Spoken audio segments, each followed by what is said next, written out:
mu linnya lya Mukama waffe Yesu Kristo tukkiriza nti Katonda ali naffe olunaku olwaleero. Era tulaba ebigambo bya Hana bye twayigako luli ne tugamba bannaye Mukama ng'alwana. Mukama yalwanira omukyala ono bannange. Mukama yalwanira omukyala Hana, yali ayita mu mbeera enzibu, yayita mu mbeera eyamujja we. Era nga bwe tubadde tuyiga naye ne tugamba nti omukyala ono yawangula atya. Omukyala ono okuwangula kwe kwava mu kubeera nti yategeera Katonda we. Mpozi gwe ng'olwaleero nange buli lwoggulawo omutima gwo n'okkiriza nga tolabyeko nga Bayibuli wetugamba mu Hebraniya 11:1 agamba nti okukkiriza kweko okuleeta ekisuubiro naye nga tokiraba nawo naye n'okkiriza. Tukkiriza Katonda gwe tutalabangako naye tumukkiriza nti ye Katonda eyatutonda gwe ate twaliwo tutya. Ye yatonda eggulu n'ensi. Naye nga tuyiga tulaba nti mu kwagala Mukama ne tumwewa n'obulamu bwaffe bwonna embeera ezitwaŋŋanga mu maaso gaffe tuziwangula. Okimanyi nti bw'oyagala Mukama n'omutima gwo gwonna ebizibu ebiri ebweru tosobola na kubitegeera. Bw'oyagala Mukama okwagala ennyo n'otuuka okwebaliza nti kukwerabiza nti olinayo abakukyawa. Bw'oyagala ennyo Mukama n'obeera nga olina Katonda mu ggwe weerabira nti olina ekizibu. Olunaku olwaleero twagala tulabe omukyala ono engeri gye yawangulamu. Twalaba nti yalina mujja we n'amucocca naye twabikkulirwa nti omukyala ono kye yakola. Omanyi ng'olina embeera ekuli mu maaso ogirabako, omanyi nga omulabewo ayogera naye munda mu mutima gwo ne mu birowoozo byo n'oggalawo. Eŋŋombe egamba nti naggaddewo. Naye kiri nti ne mu ky'omwoyo osobola okuggalawo munda mu mutima gwo.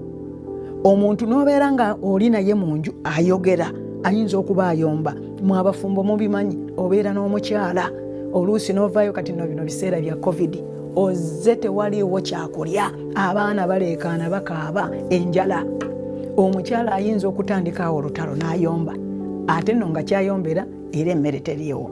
Naye ate era nga mulina kutuula ne muteesa kubanga bino ebiseera ebya COVID twebaza Katonda nti asobodde okutukuuma. Agamba nti ye tagenda na kutuleka ne mu biro eby'ennaku bino eby'enjala nti ffe tetuulumwenga njala. Ekyo Katonda kyagamba. Naye kyentegeeza nti twagala okuyiga bwe tubeera ne Katonda engeri gye tuwangula. Kakati oli mu maka olina omukyala bw'aba asumuludde ku bantu abalina abakyala abasumulula okuyomba, abeera nga bw'olaba nga waliwo genereeta ng'eri ku masannyalaze eyinza okutandika n'ereekaana n'eggala n'ebikka abo nabo n'abakola ki ababadde awo aboogerera abantu bwe baba ne miitingi bavaawo buvi. Naye kakati nga ggwe omwami oli mu maka olina embeera gy'oyitamu eri bweti omukyala atandise okuyomba ate tolina kyakkola mu butuufu byayombera nabyo bituufu. Oba kiyinza okuba nga ggwe omukyala gw'oli awaka ng'omwami ye muyombi. Bibeerawo ng'omwami ye muyombi oluyingira enju abaana ne beekweka ebitanda ne badduka dadi wuuyo bamanya agenda kutandikira awo. Naye waliwo enkola gye tuyiga ne tugamba bannaaye buno obulamu tebuba bwangu. Naye bw'obeera mu Mukama n'oyagala Mukama akubikkulira amagezi ag'obuziba. Ye Katonda omunene, ye Katonda ow'amaanyi gwe twagala okulaba nti obuwanguzi bwaffe bubeera mu ye. Ono omukyala Hana yawangula mujja we, yaggalawo. Osobola okubeera mu mbeera nga bwe nkugamba nti osobola okubeera mu maka nga galimu akavuyo. Ono ayomba kino n'ayomba kino, gwe n'ogabeeramu naye ng'okuwangula kwo kuli mu kuggalawo. Oggalawo endowooza zo n'ofokasinga eri Mukama mu kigambo kya Katonda ne mu mutima gwo. Eno bayomba gwe oli muli munda osinza. Ndaba ng'omukyala ono Hana yafuna engeri y'okusinza mu mutima gwe n'asinza Katonda nga bwe tulaba mu Samwiri ekisooka n'olunyiriri olwokubiri essuula ey'okubiri. Kakati owooluganda njagala okuzzaamu amaanyi. Olina embeera z'oyitamu oluusi tekibeera mu maka wokka, kibeera ne ku mulimu. Oli ku mulimu waliwo abayombi, waliwo abatandika olutalo ate era bye batandika n'okuyomba. Naye nga waliwo oluusi omukyala bw'atandika okuyomba bw'atyo ofiisi yonna efa. Oba omwami bw'atandika okuboggola bw'atyo oluusi ayinza n'okubeera nga ye boss. Oluyingira ye buli kyasaba oba asabayo olupapula oba ayagala emirimu tegyawedde ng'okwo kujja kuba kuyomba. Naye bannaaye omukyala ono bw'asinza Katonda agamba yeggwe Mukama wekka alina amaanyi, yeggwe Katonda wekka akebera byeffe bye tukola. Ye Katonda asobola okutulwanira okubeera ne Mukama n'obeera naye mu bujjuvu. Gw'ojjawo amagezi go n'okumanyako n'engeri gy'okolamu ebintu. Attitude zaffe zikyuka kubanga bwe mbeera ne attitude kankikozese mu Luzungu kubanga bulijjo bakyogera mu Luganda nti oyo alina attitude. Omuntu bw'obeera ne attitude ago magezi go. Naye waliwo Katonda asobola okukyusa attitude yo n'akyusayo mindset. Kyova olaba ono omukazi Kaana okuwangula. Yaggalawo mu mutima gwe n'agamba nze sigenda kuteeka jjanka wa mujja wange ku mutima gwange. Omuntu ng'ayogera ebigambo ayagala kwogera ebigambo nga bisatu naye abyogerera mu kasekendi. Yalowooza nti gw'oguddewo omutima gwo kasasiro oyo yenna agende mu mutima gwo. Naye olwaleero Oluganda njagala okuzzaamu amaanyi n'okuwabula twezzaamu amaanyi ffekka nti yiga okuggalawo ebirowoozo byo mu kigambo kya Katonda n'omutima gwo. Communication yeebeere muli ng'omuntu ali aleekaana oba alinga ekyuma kye bataddeko oba kiki naye nga ggwe muli oli mu kusinza Katonda wo. Nga bwe tugenda okulaba ogenda kubikkula Samwiri ekisooka. Essuula ey'okubiri olabe Hana ng'amaze okuwangula mujja we era nga bwe yamuwangula bw'atyo ke yaggulawo kokka amatu bw'ati Kaana yatandika okukaaba. Bayibuli egamba nti omukyalo ono ng'akijjanya mujja we nti omukazi ono n'akaabanga nga talya mmere. Ndowooza bwe baasisinkananga ku lujjuliro awo nga talina waagena nti baali bakyala babiri balina omwami waabwe Erukaana balina abaana balina okuliira awamu oba buli omu yafumbanga kisibo nga balina okujjula emmere. Era mu kaseera ako omuntu atiizinga oba omuntu abuulinga mu Luzungu binyuma nnyo omuntu akyokya ayagala nnyo okukukwasiriza nga mugenda okulya emmere abeera nga ayagala oleme okulya emmere ekuleme. Awabeera akalungi oba waliwo ekisanyusa ng'abeerayo kakukoona. Noono omukyala Penina bw'ati bwe yakolanga mujja we bw'alaba bali ku lujjuliro ng'atandika omukoona. Iraba nno noono omugumba agenda kulya. Iraba nno yo nno omugumba ndowooza n'aliira ku eri. Ebigambo ebiringa bwe bityo. Kaakati awo mu biseera ebyo ng'ate Kaana yali mukyala ng'ayagala okussaamu omwami w'ekitiibwa. Ndowooza ng'ajja wano ng'ayagala okubeera nga tayagala kulaga mbeera yonna mwami we ng'alina okubeera omukyala ng'owa ngero 31 gwe tuyita noble woman, omukyala omwegendereza. Kagambo kalungi. Era byebyo ebibala bye tulaba mu Bagalatiya 5:22 ebibala eby'omwoyo omutukuvu. Ebyo ebibala bwe tubibeerako bannaye ne tubitunuulira ne tubikolera okwegendereza, ekisa, okwagala, okubeera nga tuli mu Katonda ne tumanya nti bannaye kino tekisaana wano kukola. Ebibala eby'omwoyo omutukuvu ne tuva ku bino ebibala eby'obusungu, ettima. Ng'omuntu gwe olina ettima nga naye ettima ly'olina tolowooza na kulowooza nti ebigambo by'oyogera biina kye bitta mu bulamu bw'omuntu. Okwo kutta ettima liva ku ttima ne limala ne litta. Kubanga bw'oba olina omwana mu maka ng'oba kale ayinza n'okuba mwana wa mujjawo oba nga na mwana wo n'omukuba n'omusindika ku kisenge n'omumma emmere n'omusibira mu kisenge n'omusiba ku muguwa, bannaye eryo liba ttima. Naye olunaku olwaleero Katonda agamba bw'ati nti azze okutusumulula kubanga bwe tumwewa obuwanguzi bwaffe buva omwo. Kubanga omuntu bw'embeera n'ettima oba bw'obeera n'ettima likwongerako ki? Likuggyako bujja. Kubanga buli lw'okola bw'otyo n'odda ku munno n'omukijjanya, buli bw'omulabako nno ng'aliko akalungi oba asekako, toyagala aseke, ojja kuleetawo ekimuziyiza okuseka ng'okubawo ekigambo ekimunyiiza. Naye abooluganda waliwo ekigambo kino mu Bayibuli. Katonda ono bw'omusenga olunaku olwaleero n'osenga Katonda n'omuggulirawo omutima gwo n'ogamba nti Mukama gwe kiddukiro kyange, omubezi ddala tabula mu kulaba ennaku, gwe Katonda wekka omutukuvu, era gwe nnaasiŋŋanzanga, nkugguliddewo omutima gwange Mukama, jangu omponye ebizibu, jangu omponye abalabe bano abanneetoolodde ku mirimu. Oyina abalabe bangi ku mulimu, tebakwagaza mulimu gw'ogwo, baagala bakukusuuze. Naye okuwona n'okuwangula nga weekwese mu Katonda kubanga ye Bayibuli egambye nti kyekiddukiro kyaffe omubeezi ddala atabula mu kulaba ennaku kyetunaavanga tulema okutya ensi ne bw'eneekyukanga kubanga ye agamba nti munkowoole nno ku lunaku olw'okulaba ennaku oyinza okubanga ofiisi eyuguuma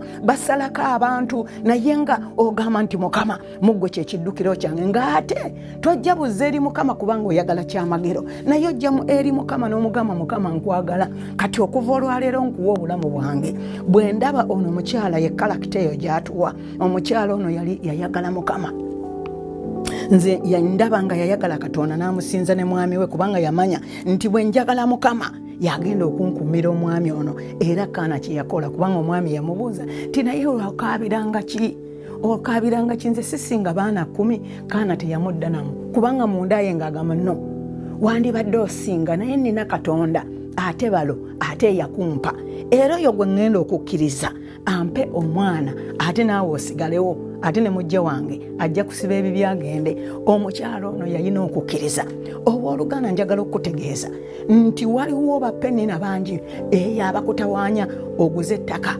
abaneiba basalako olusalosalo bayagala okugoba oli mu nnyumba opangisa oluusi bw'oleeta kanyama n'okwokya ne kakola evumbe penina n'anyiiga omulabewo n'anyiiga ne batandika okusoomooza n'ebigambo n'okukuvuma naye Katonda yekka oyo omukkiriza Katonda yekka bw'omukkiriza yagenda okukulwanira kubanga gwe tosobola kwerwanira bakuvuma oyinza obutaddamu naye munda mulinga osaba mu mutima gwo bakukyokya teweetaaga kubeera mu bigambo bye bakukyokya yiga okukyusa kyano yiga okwewa eddembe mu Mukama Bayibuli egamba sanyukiranga mu Mukama naye anaakituukiriza luli twayiga ne tulaba nga omukyalo ono yakozesa Zabbuli eno eyammeka yakozesa Zabbuli eno eya 37 okiwulira n'agamba nti n'asanyukira mu Mukama n'akola ki n'akituukiriza olunaku olwaleero weetaaga okuwandiika awo ogambe nti nina okutegeera Katonda ate Katonda wangono bwe mutegeera yagenda okukituukiriza kubanga luli twasoma ne tugamba omukyalo ono Bayibuli ng'agiraba ng'emugamba nti teweeralikiranga lwabo abakola obubi kubanga baliswala mangu baliwotoka mangu ng'essubi ng'omuddo kubanga akasana kagwakako ne guwotoka Mukama bw'agamba kakati bw'obeeranga omulaba akukyokya eyo yonna yonna gy'oli oba oli ku nnyumba oba mu famire waliwo abo abalabe b'omu famire nga muganda wo yennyini oba taata wo oba maama wo naye nga yakukyawa for no reason naye bw'oddukira eri Mukama n'ojja n'owooza ne Mukama n'omugamba Mukama nze no famire gye ndimu naye nze obukyayi gye bwava yonna simanyiiyo naye gwe Mukama ayinza okunnyambululako waliwo ebintu ebimu nga byakika nga bye bikugoberera ebikulemesa gy'osaba omulimu olugenda lwe bakuyise ku interview bakuyitirawo olutuuka booti nga bakugamba otuuse leeti nga bakugoba oba oluusi oba ogenze ng'otuuse ne ku orientation olutandika okukolayo booti oli akulabamu n'akagundi katono ng'agamba oyo yakoze kino nga bagoba oba oluusi otuuka nga bagamba ennyambala gy'oyambadde fesi tetugyetaaga ng'okoze ebintu oluusi obeera ng'azimba ennyumba ogizimba oluddako kibuyaga bwajja ng'agiyiwa oluusi oguze ettaka olugiraba abagatunda abaagala okutunda amatunde agatundibwa edda be bagatunda nga batandika okukola akavuyo naye olunaku olwaleero Mukama ayagala omwewe waliwo kyayagala okukwambululako kino kyakutegeera Katonda ate bw'omanya Mukama kyova olaba bulijjo tugamba nti bw'olokoka n'ofuna ekkanisa entuufu gye ziri abooluganda ziri ku musingi ogw'ekigambo eky'amazima n'omwoyo okitegeera otya ekkanisa eyogera ekigambo kya Katonda mu mazima ne mu mwoyo owulira ng'owona omuntu bw'aba abuulira owona okitegeera butegeezi nti nga bwe tubadde tugamba wano ne twogera ku pennina nga akyokya mujja we ebigambo bye yamukyokesanga nga bimusala nga tebimuwa bulamu nga bimukaabya waliwo ekyaki z'ogendamu ekyaki nkubuulira ofuna ekyaki entuufu ebeera ku mazima ag'ekigambo kya Katonda kankiddemu ekkanisa entuufu egenda okuwonya obulamu naawe okukula kubanga abantu abamu tebakuze mu mwoyo lwakubanga emmere gye balya oluusi oyinza okuba ng'oli ku katogo kwokka naye ng'ate weetaaga okubeera ng'olya emmere ezimba omubiri era osanga abaana abazaalibwa ng'omwana wo tomuliisa mmere ezimba omubiri, osanga ng'omwana akundugga. Naye n'omuntu alokose bw'atyo bw'oba tofunye wantu wa kuzimba bulungi, kugenda mu kkanisa ekuzimba mu mazima n'omwoyo, togenda kukula. Bw'obanga wajja n'olokoka oluusi ovudde mu byabusamize, ovuddeeyo mu bubbi, obadde mu bwenzi, weetaaga okuyingira era omuntu yenna n'oyingira n'oyaayaana n'okuweereza Mukama, kubanga mu kuwaayaana okuweereza Mukama kigenda kukulokola. Ogenda kubeera ku programu ya Bwakatonda, ogenda kuyiga okusaba, ogenda kuyaayaana otegeere bawaayo batya, bayamba batya abanaku, barespectinga batya abantu, kubanga abantu abamu tujja okulokoka ng'akamwa kaffe kaayonooneka, ng'ebigambo ebiri mu kamwa kaffe si bituufu. Naye buli lw'ojja n'ogenda mu Bible study ne bayigiriza n'oyiga, owulira ng'owona. Ffe tulina abantu abawadde obujulizi bannaye ku church, ku online church. Omukyala omu yajja naye yagamba nti nze bannaaye, yayogera nga Dawudi yagamba, yasaba Mukama n'agamba Mukama nkomerezaawo essanyu ery'obulokozi bwo. Naye omukyala ono yajja n'asaba Margaret, naye awo obujulizi n'agamba nze bannaaye ekyantuukako kati nafuna essanyu epya. Ekyamagero kyanoonya kyasabira kiringa ekitannaba kulabikako, naye ye muli mu Katonda mwe yeeyagalira ekyo kye twetaaga. Kubanga bwe tuba twetaaga Katonda tetujja buli lw'ojja nga onoonya byamagero, oluusi oyinza obutakula mu Katonda. Naye Mukama ayagala tumunoonye nga tetuliiko bwebindu oba bukwakkulizo, oba gwe kaŋŋende mu kyaki bansabireko nfuneyo ku ssente. Lw'otazifunye era ogenda ggwa, ate ogenda ggwira ddala flat kubanga n'okula mu mwoyo tokuze. Naye nga bw'ojja n'ogamba nti nze nnoonya Mukama, Bayibuli egamba nti bwe tunoonya Katonda n'emitima gyaffe gyonna n'okwagala kwaffe kwonna, Katonda akola ki? Atuviirayo n'atulokola n'atwagala. Naye wulirayo layini ng'emu 2, 3 ez'omukyalo ono ng'asinza Mukama. Yayagala Mukama, yalina karakita y'obwakatonda eyamuwanguza. Yagamba nti kaana n'asaba n'ayogera nti omutima gwange gujaguliza Mukama, n'ejjembe lyange ligulumiza Mukama, akamwa kange kagaziye ku balabe bange, kubanga nsanyukira obulokozi bwo. Kaana ng'agamba Mukama, nze nsanyukira obulokozi bwo, mbutegedde. Wandokola n'onnunula mu mikono gy'omulabe. Oyinza okubeerayo ng'osanyukira obulokozi bwa Katonda kubanga obutegedde. N'agamba nti omutima gwange gujaguliza Mukama. Omutima gwo kasita gubeera nga gujaguliza mu Mukama, oluggi lw'ebizibu ebweru togenda kulutegeera. Kyova olaba nti ebiseera ebisinga tuba tuyita mu bizibu, naye abantu ne bagamba naye omukazi alinga neyagwa eddalu, omukazi tawulira na kizibu, bakanda kukijjanya nga gwe tobiraba, kubanga omutima gwo gwonna mundaayo gujaguliza Katonda. Olwaleero njagala okuzzaamu amaanyi oluganda, omutima gwo gugulewo gujagulize mu Mukama. Omutima gwo bw'oguleeta jaguliza mu Katonda. Bw'oyingira mu kkanisa okuweereza Mukama, beera mwesigwa. Bw'oba oyingidde okuweereza Mukama, togenze kulabika eri musumba ye yaba akuwaana. Oba baweereza balala oba ki. Bw'obeera n'ebigendererwa by'oyinza okulemwa. Naye tuba twetaaga okukyusibwa ne tukula mu mwoyo. Era kyova olaba nti bwe nkula mu mwoyo mbangasa abandaba abali ebweru. Era bwe mbeera ng'oba njigiriza mbuulira, ebigambo bye mba mbuulira biba biwonya abawulira. Kyova olaba nti nkuzzaamu amaanyi owooluganda, oyagala okukula mu Mukama mu mwoyo n'okutuuka ekyo kyewayitirwa mu ggwe, ekoolingi yo okuyitibwako, ekyo Katonda kye yakutondera okubeera, kyetaaga kubeera ng'oli ddala awantu awafukirirwa n'otegeera ekigambo kya Katonda ne weezuula. Ogenda okulaba ng'okula ng'oviirayo ddala ng'obeerera ddala omuntu ne bagamba bannaaye gundi ono alabika yalokokera ddala. Naye omanye ekikuyambye, oli mu kkanisa entuufu eyimiridde ku kigambo eky'amazima ne mu mwoyo. Bwe tubeera tubuulira eno enjiri, enjiri terina kuba mu bigambo byaffe, naye enjiri bw'ebeera ng'eri ku musingi ogw'obwakatonda, ng'osoma kyawandiikibwa wano, abantu ne bakutegeera, buli kyoyogera bw'oti obeerako gw'owonya. Buli kyoyogera bw'oti abantu bawona endwadde, bava mu bibi byabwe, basumululwa.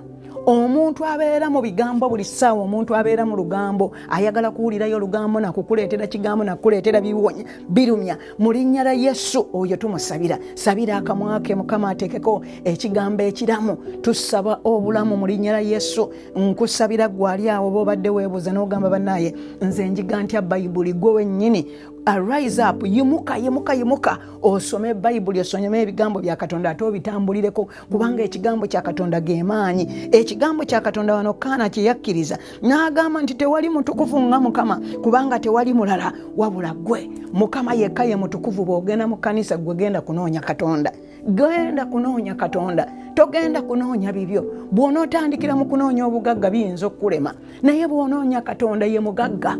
Bayibuli egamba Katonda ye mugagga, ye nannyini byonna, ye Katonda omugezi, agenda kutuwa amagezi. Atuwadde amagezi, atuwadde okutegeera, atuwadde okubikkulirwa. Y'ensonga lwaki Katonda olw'okubanga atuwadde amagezi tuba tusobola okwawula. Omuntu omugezi mu Katonda aba ayawula. Bwe wabeerawo ekizibu tayitawo, bwe wabeerawo omutawaana amanya engeri y'okukivvuunuka, kubanga amanya agamba nti kankole nga Kaana ono bwe yakola, kaŋŋende ku maviivi gange, kaŋŋende mu kusaba, kanoonye Katonda. Bano balina ebizibu, kaŋŋende mbasabireko, kambabuulire ku kigambo kya Katonda ekibazzaamu amaanyi. Omwana ono mulwadde, kamuteekeko omukono musabire. Bayibuli yetugamba nti tunaakwatanga ku balwadde nabo banaawona. Ng'okiraba oli mu kkanisa ekuyigiriza ekigambo, kakati okozesa effomula ey'obwakatonda. Naye onoomukyala obulamu bwaffe bw'obanga olokose weetaaga okwesiga Mukama. Bayibuli yetugambye mu Zabbuli 37 egamba bw'etyo olunyiri olwokusatu nti weesigenga Mukama okolenga obulungi, beeranga mu nsi ogobererenga obwesigwa. Buli lw'okola obulungi ekirungi okikuuma na bulungi. Tosobola mu nsi kukuuma kirungi na bubi.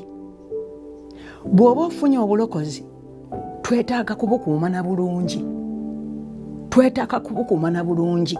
Bujja kulamu ffe era tuwangule.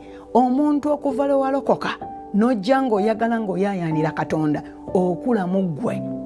Zino embeera ezibeerawo ebizibu tuba tetubyetegekedde, naye weesanga nti olw'okubanga otambula olugendo lwo mu bulungi owangula. Banaye tujja kubeera nga tugabana ku musajja Yusufu, tulabe bwe yawangula. Yalinga buli waatuuka, yadde waalingawo ebizibu ne bwe yatuuka mu kkomera, ye ng'ebintu bimubeerera bulungi.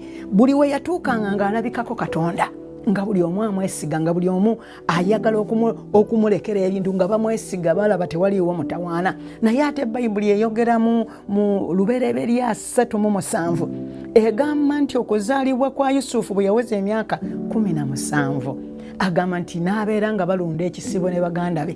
Naye Bayibuli egamba nti baganda be baamukyawa nnyo. Naye bwe mba nkitunuulira bwe nti okukyayibwa tekitegeeza nti kikumalako favor. Ako kawandiike. Bw'oba ne favor, of course omulabe tasanyuka. Naye okukyayibwa tekimalaawo favor yo. Kakati ono Yusufu yabeeranga very very focused. Bayibuli emwogerako tujja musomako nga tuzenga mulungi n'okulabako nga muvubuka wambala. Alabika yali very very focused. Abamuffe muli eyo, mulina abaana, mulina abantu ku mirimu gyammwe, oyina kampani, oyina abantu, naye mulimu omuntu gw'olaba n'ogamba oyo yajja okukwata ekisumuluzo. Omwami oyo mwesigwa. Ne bw'okola bw'oti amanya ekyokukola, ne bw'oba toliiwo, ne bw'oba otambudde amanya ekyokukola. Naye bwe tujja mu Mukama abooluganda, bwe tujja ne tutegeerera ddala ekigambo kya Katonda, Mukama atuwa amagezi, Mukama atwambaza favor, Mukama atuwa okutegeera. Mukama ayogera mu Bayibuli muno, ne ayogera ku muntu omugezi, ayogera ne ku musiru. Agamba nti beeranga mu nsi ogoberera obwesigwa, era sanyukiranga mu Mukama, naye anaakuwanga omutima gwo bye gusaba. Kusanyuka busanyusi mu Katonda ekitegeeza osanyukira n'abalala nga bafunye ku bintu ebirungi. Bw'osanyuka nga munnaafunye ku kirungi, naawe ojja kusanyukirwa. Ate Katonda agamba nti laba okoze bulungi, osanyuse. Naye buli obujja bwe bukukwata weeyongera kubeera na bulumi gwe wennyini, ate waliwo ky'otoola ku bulamu bwo. Omanyi buli w'obeera n'obujja effeesi ye ekyuka n'obulungi bwo bugenda, kubanga obeera weekabye. Munnaayo okaddiwa n'okaddiwa, okaddiwa mangu, kubanga buli ssaawa ettima olina, obujja obulina, olina obusungu, akantu katono kajjako waya n'okyuka. Naye omuntu asanyukira mu Mukama odda buto. Bakubuuza emyaka balabanga gwe emyaka 3 naye ng'ate oli mu 6.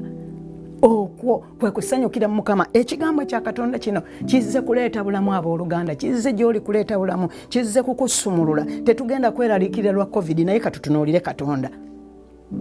Ye Katonda alina kyayiringisa agamba nti abange yenze Katonda gwe mulina okwesiga.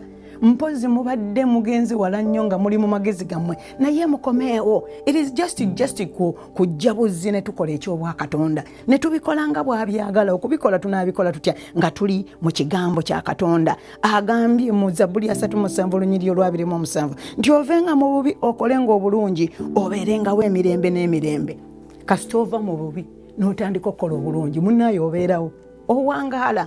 Omanyi buli lw'obeera mu nsi ng'okola obulungi obeera stress free. Naye omuntu buli w'obeera nga oli mu mpiiga, oli mu bigambo, oyagala okuwuliriza kino na kiri, oyagala okulwana, obeera weetisse obuvunaanyizibwa bungi. Naye njagala okuzzaamu amaanyi ow'oluganda olwaleero nti byeyambululeko byonna, ogambe nti Mukama olunaku olwaleero nkuwa obulamu bwange, neeyambululako obubi Mukama, njagala kutambulira mu bulungi, kubanga era tosobola kuwangula bubi lwa bubi, naye owangula obubi olw'obulungi. Oyina embeera gy'oyitamu enzibu, tosobola gyerwanira n'ogimalawo. Abamu bagamba nze nja mulaga, nze nja kuyimirirawo mulage. Na ago nno gaba magezi go Bayibuli egambye nti twesige Katonda n'obulamu bwaffe bwonna, tuleme kutambulira ku magezi gaffe. Gwe bw'ogamba nti ojja mulaga, ye gwe oli muntu, naye Katonda mwoyo, Katonda maanyi. Omukyalo ono Hana yesiga Katonda n'awangula. Olunaku olwaleero owangula. Olwokutaano agambye nti olugendo lwo luyiringisizenga ku Mukama era weesigenga oyo naye anaakituukirizanga. Olugendo lwo, engendo zaffe zonna mu bulamu bwaffe, mu makaago, omwaka guno 2020, olugendo lwaffe tuluyiringisa ku Mukama era naye anaakituukiriza. Yakimanyi, Mukama yamanyi ye kyakola. Nze neetaaga bwetaazi kubeerawo ne mugamba Mukama osaanidde, ne musinza businza bwe ngenda mu kyaki oba wonna wembeera ne bwe mba nvuga emmotoka yaŋŋamba Mukama osaanidde. Ate olwaleero oyitiridde okuba omulungi Mukama, ng'oli mulungi, ng'oli w'amaanyi. Na kino okisobola Mukama, gwe yampisa mu mbeera eri Mukama, ne byonna omulabe byabadde agezaako okutegeka osobola okunnyamba. Ekikulu kya byonna owooluganda kwe kusembeza Katonda kumpi naawe, n'abeera nga ye mukwano gwasooka. Twesize nnyo ensi, twesize nnyo abantu, twesize emikwano. Naye nga bw'obeera n'omukwano, Katonda yasooka wano n'alyoka akukolera omukwano omulungi, naye gwe bw'ovaayo obuukira ku mukwano otojja bitegeera. Katonda ali wakati wo wano abitegeera bulungi okusinga lw'obitegeera. Kati olunaku olwaleero kuweeyambululako magezi gaffe, kweyambululako mitawaana na bizibu, kuva mu bikolwa eby'omubiri ne tujja ne tugamba Mukama tuzze twagala tubeere mu bikolwa eby'omwoyo. 3:7 agambye bw'ati, agambye nti era anaayolesanga obutuukirivu bwo, nti era weesigenga oyo naye anaakituukiriza, nti era anaayolesanga obutuukirivu bwo ng'omusana n'omusango gwo ng'ettuntu. Katonda yayolesa obutuukirivu bwo. Hana bwe yabadde asinza Mukama ng'agamba Katonda amanyi ebikolwa byaffe era ye abipima. Katonda apima ebikolwa byo, abimanyi. Kakati ekyo mu magezi g'obuntu oyinza okubeera nga oyagala nnyo abantu bakulabe, kyova olaba nti oluusi tuvudde ku malamwa nga twagala okwesitula. Naye ebintu byonna bye tukola, Mukama bw'atakusitula tosobola kusituka. Naye Mukama yatuyimusa lwakwagala kwe, lw'amaanyi ge. Kasita gw'oyongera okukola obulungi ne wejjamu obubi bwonna n'otambulira mu bulungi mu bibala eby'omwoyo omutukuvu. Ebibala by'omwoyo omutukuvu bino, ekibala kiva mu nsigo. Ekitegeeza waliwo ensigo ereeta ekibala mu ffe. Tulina ensigo ey'obwakatonda mu ffe yereeta ebibala mu ffe. Kati buli we tunyweza ensigo ng'okkiriza Mukama n'afuuka ensigo yo, ebibala by'obwakatonda bijja kuvaayo. Ekyo kyagambye nti Mukama anaayolesanga obutuukirivu bwo.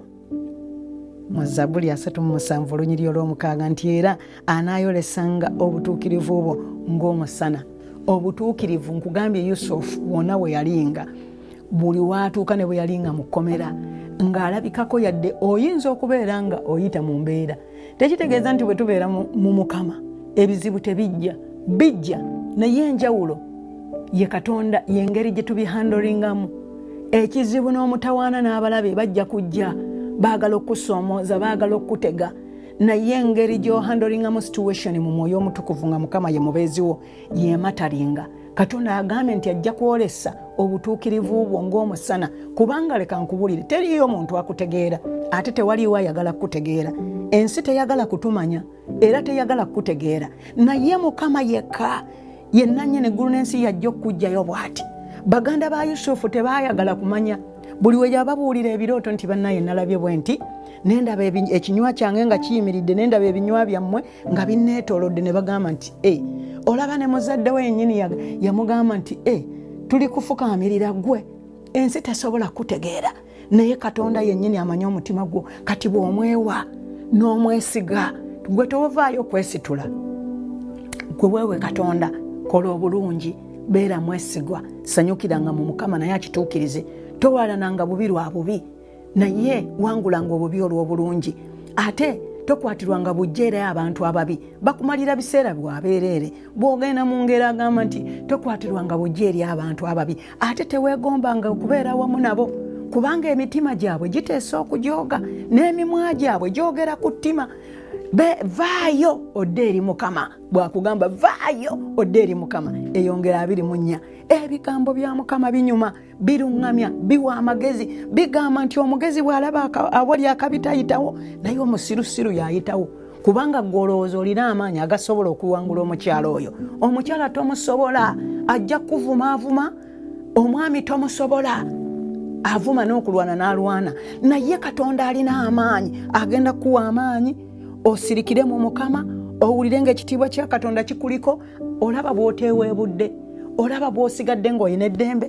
Ate omanyi nti omuntu oyo akusoomooza akuvuma, bw'amala okuvuma ate ye gwe yakisigaza, agenda kimulumiriza nga bannaye oba muvumidde ki, oba ebigambo ebyo njogedde byaki, ye yennyini kubanga gw'osirise. Eriyo abaera n'akuvuma n'akubuuza nako, isimanyi ompulira, mpulire kitrash. Abooluganda Katonda atwagaza amagezi, atujjidde, atuyita yeeri, agamba nti jangu gyendi gwako yeera zitowereddwa, ekikoligo kyange kyangu. Soma Matayo 11:28. Agambye sirika eri Mukama omulindirire nga n'okugumiikiriza. Ebyokubeera mu Mukama birimu okugumiikiriza. Kyova olaba ono Hana yalina obugumiikiriza. Ani ayinza okugumiikiriza omuntu ayombera olunaku? Ani ayinza okugumiikiriza omuntu ayombera ennyama nga mufumbye bufumbi nnyama? Nzijukira edda nga tubafumba akanyama, bwe basala enkoko emu bweti, ebifi ebya taata biba biwerako, babisibako obuziŋŋoonyo. Ate era ye atuula waggulu, ffe tutuula wansi. Naye munnaye oluusi n'ensaka ayinza okubeera nga amateeka agali mu nnyumba, ensaka ejja ku bokisi erina kutuula ku mmeeza, taata yasena. Abaana noffe ne tubeera nga amaaso gaffe gali waggulu, gatunula awali ekirungi, naye ng'ebifi bye biriko obuziŋŋoonyo. Oyinza n'okuvaawo nga tolumye na ku kifi, naye byetaagamu obugumiikiriza. Omwana, abaana abato bagamba, nange bwe ndikula ndimalawo enkoko, nange bwe ndikula nze ngenda gamba nga mukyala wange ebokisi emu yebeera eyange, bagiteeka ku mmeeza eyeeba yange nga bo bali eri. Nze bwe ndikula ngenda kunywanga ecupa za soda nnyingi eziwera. Kwegamba omwana alina okugumiikiriza, muto alaba ebyokulya, oluusi tafunidde nako ddala, oluusi tafunye nako, naye obugumiikiriza. Naye Mukama agambye mu Zabbuli 3:7 nti sirika eri Mukama, omulindirirenga n'okugumiikiriza. Ensi eno ng'onoowangula weetaaga okugumiikiriza. Waliwo ebintu by'oyiseemu nga nabye obiwangudde lwa kugumiikiriza. Ndaba omukyalo ono Hana yagumiikiriza, naye nga atunuulidde Katonda n'atuukiriza. Agambye mu Lwomunaana n'agamba nti agambye mu Lwomunaana nti lekanga obusungu ove mu kiruyi, teweeraliikiriranga okwagala obwagazi okuleeta obubi. Mukama mulungi, leka obusungu, va mu kiruyi. Omanyi lwaki Mukama atugamba bw'atyo? Ekiruyi kitta. Ekiruyi kye kivaamu omuntu n'okulwala pressure. Ekiruyi kireetera omuntu okulowooza ebitaliiyo. Omanyi nti omulaba akuleetera bu vidiyo kubanga oyina ekiruyi.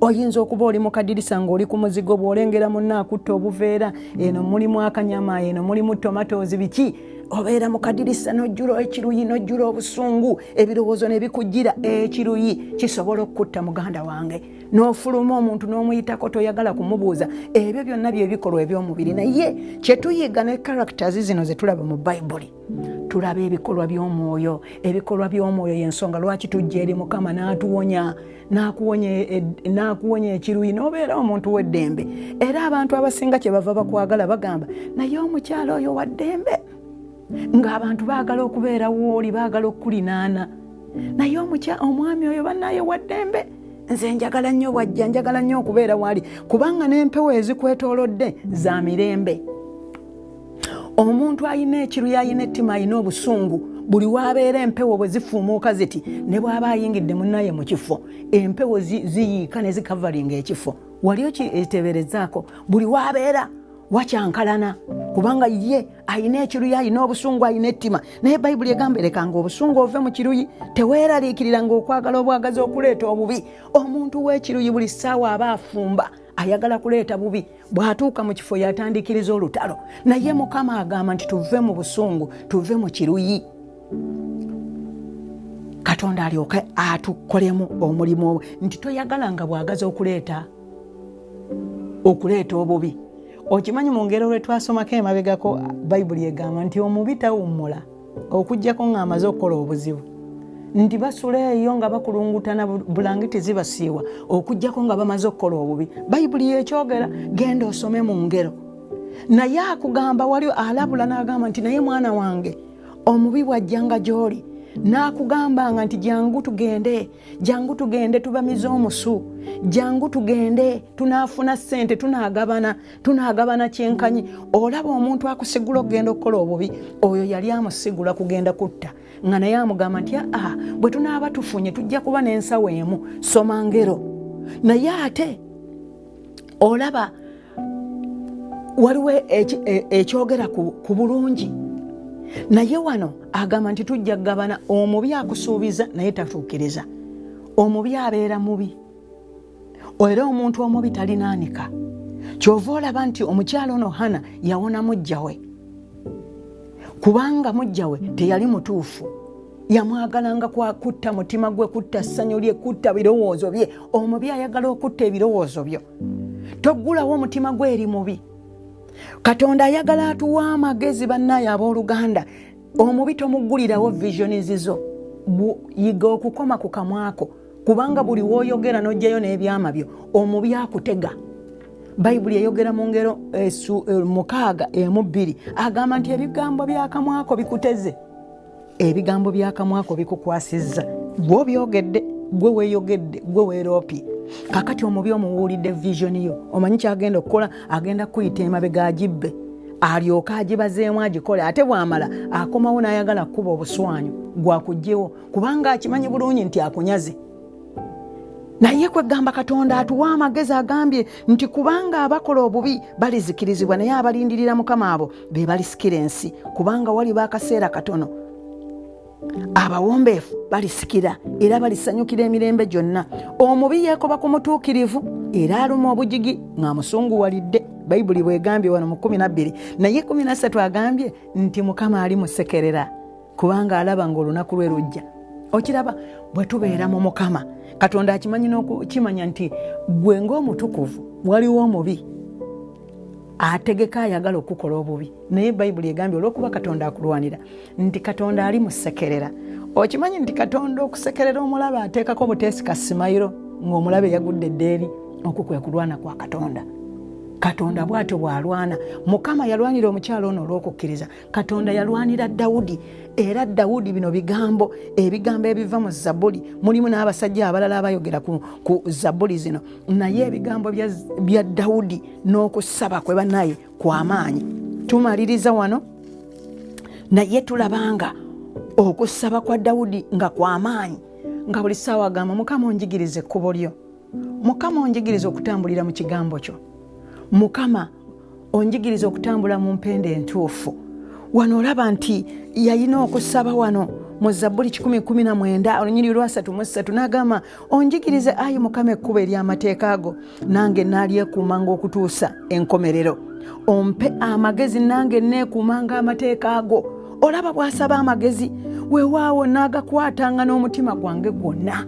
Essaala eziringa bwe ziti bannayo oyinza okugamba nti bannayo yenze enkole ntya okuva mu ttima lino, okuva mu busungu, okuva mu kutiizinga, okuva mu kubuulinga, buli gwendaba alinayo akalungi obujja bunkwata n'embeera nga njagala mutigomye, gwendaba azze okufuna omulimu mba simwagalawo, obwo bwonna busungu ebyo byonna gw'obyekolera. Naye Dawudi bwe tusaba n'ogamba Mukama nkusaba ompa amagezi, Mukama neenenya ebyonoono bye mbadde nkola, nkijjanyiza nnyo abantu buli wendaga kubanga obujja bujja ne bungwira. Mukama nyambululaamu omutima omubi ompa omutima omulungi. Mukama njagala kugoberera gwe olunaku olwaleero, nsumulula Mukama oluusi obujja bunkwata, nyigiriza abantu ate ebweru saagala, ebweru neekuuma nga ndi mulungi, nteekako ekyambalo ekirungi, mbeera mpretendinga. Naye twalabye Kaana ng'asinza Katonda ng'agamba Katonda alaba ebikolwa byaffe oba abiraba ate naye Katonda kyekitangaala, ye alina tooki ekuba mu kizikeza.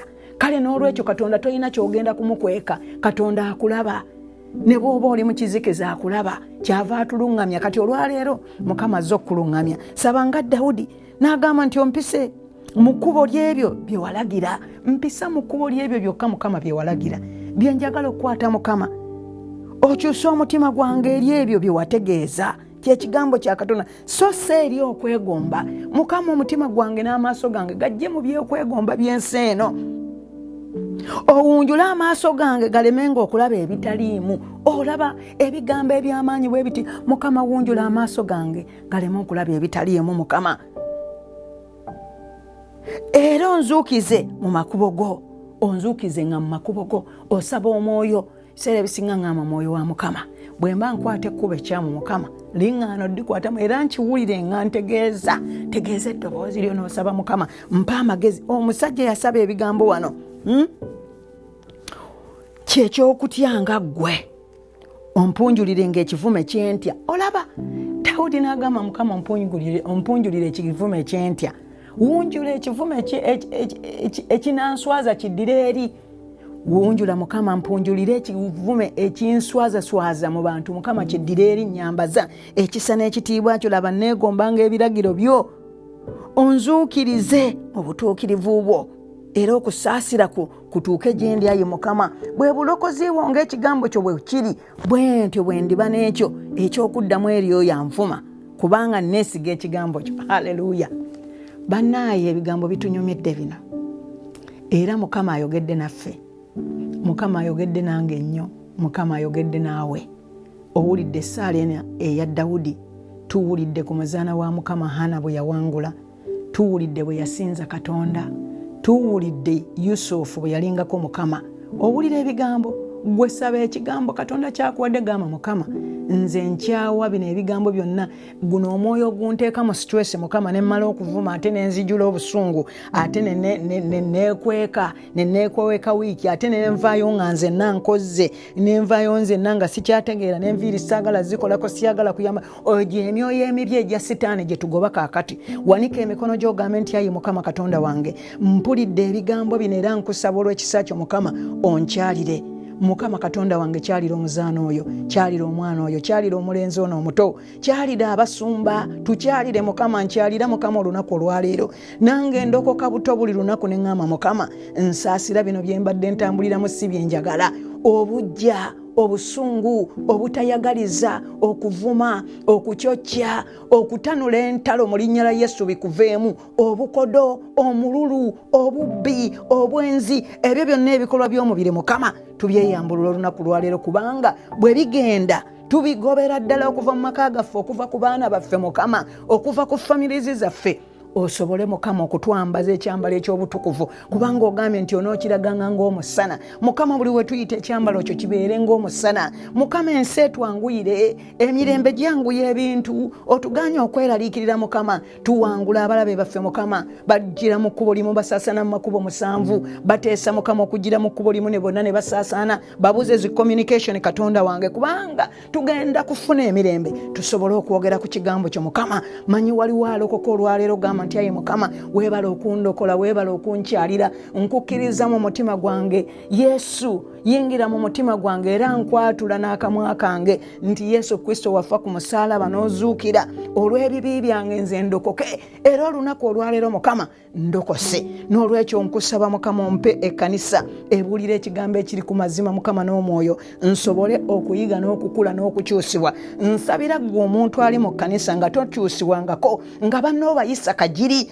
nga omwoyo omubi ogwa penayina gukutululidde ngukugobako mu linnya lya Yesu Kristo Mukama waffe era nsumulula amaanyi ga Katonda gakukkeko okukyusibwa. Mukama akuwa okukyusibwa osobole okubeera ng'osinza mu mazima ne mu mwoyo, osobole okubeera ng'oli muntu wa kitiibwa ng'oliko obutukuvu bwa Katonda era nga bulaga omusana. Mukama nsumulula amaanyi ge olunaku olwaleero gatwambalire tufuluma n'omukisa Mukama era nga tuyingira nagwo. Weebale nnyo Mukama kubanga otuzzeemu Mukama mu linnya lya Yesu Kristo Mukama waffe. Amiina. Mukama abawa omukisa. May Kawaala. Amen.